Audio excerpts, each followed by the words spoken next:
Praise the lord. దేవునికి మహిమ కలుగును గాక. ప్రతిరోజు క్రమం తప్పక వాగ్దానాన్ని వీక్షిస్తున్న ప్రతి ఒక్కరికి యేసయ్య నామములో ప్రత్యేక వందనములు.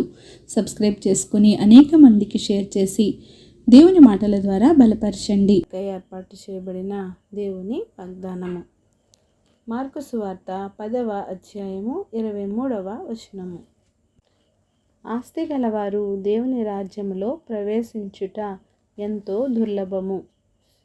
How hardly shall they that have riches enter into the kingdom of God. మనము దేవుని అనుసరించడానికి కొన్ని అడ్డుబండలు అనేవి జీవితంలో ఎదురవుతూ ఉంటాయి. యేసుక్రీస్తు పరిచర్య చేస్తున్న కాలంలో ఆయనను వెంబడించడానికి ఇష్టం వ్యక్తం చేసిన వారు చాలామంది ఉన్నారు. వారిలో ధనవంతుడైన యువకుడు ఒకడు. అతడు యేసయ్య వద్దకు వచ్చి, నిత్య జీవానికి వారసుని కావాలంటే నేనేమి చేయాలి అని అడిగినప్పుడు, వ్యభిచరించవద్దు, నరహత్య చేయవద్దు, దొంగతనం చేయవద్దు, అబద్ధ సాక్ష్యం చెప్పకూడదు, తల్లిదండ్రులను గౌరవించాలి మొదలైన ఆజ్ఞల్ని ప్రభువు అతనికి జ్ఞాపకం చేశారు. వాడన్నిటినీ బాల్యము నుండే నేను అనుసరిస్తున్నానని చెప్పాడు. కానీ తనను అనుసరించడానికి ఆటంకంగా ఆ ధనవంతుడైన యువకుడికి జీవితంలో ఉన్న ఒక కొదువను ప్రభువు చూపించాడు. నీకు ఉన్నదంతా అమ్మి బీదలకు ఇవ్వు, అప్పుడు పరలోకంలో నీకు ధనం ఉంటుంది. తరువాత వచ్చి నన్ను వెంబడించు అని యేసు అతనితో చెప్పాడు.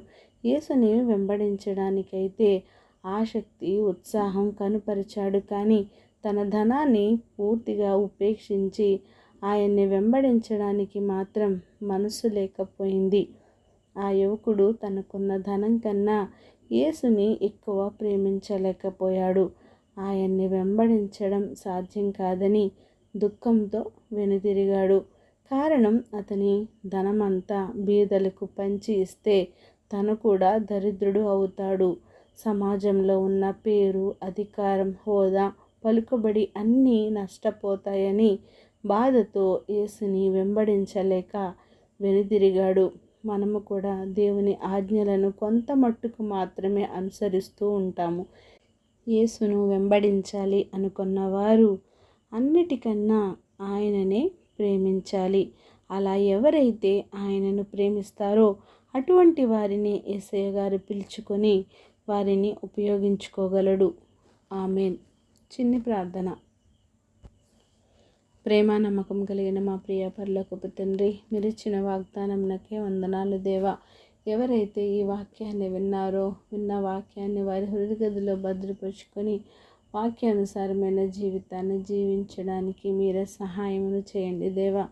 అవును ప్రభా, నీ రాజ్యంలో ప్రవేశించాలి అంటే ఎవరెవరికైతే ఏమి అడ్డుబండలు ఉన్నాయో వాటన్నిటిని తొలగించండి. ఆసక్తి ఉన్న వారిని, ఉత్సాహవంతులను, యవనస్తులను నీ సేవా పరిచర్యలో వాడుకొనడానికి సహాయం చేయండి. ప్రార్థన అవసరం ఉన్న ప్రతి ఒక్క బిడ్డని సమయంలో జ్ఞాపకం చేసుకోండి.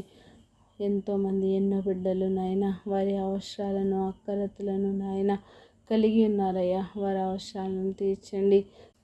సమయానుకూలంగా వారి అవసరాలను, అక్కరతలను తీర్చి సమస్త ఘనత, మహిమ, ప్రభావాలు మీరే ఆరోపించుకుంటారని యేసుక్రీస్తు పరిశుద్ధ నామమున ప్రార్థించి అడిగి వేడుకొంచున్నాను మా తండ్రి. Amen. God bless you all.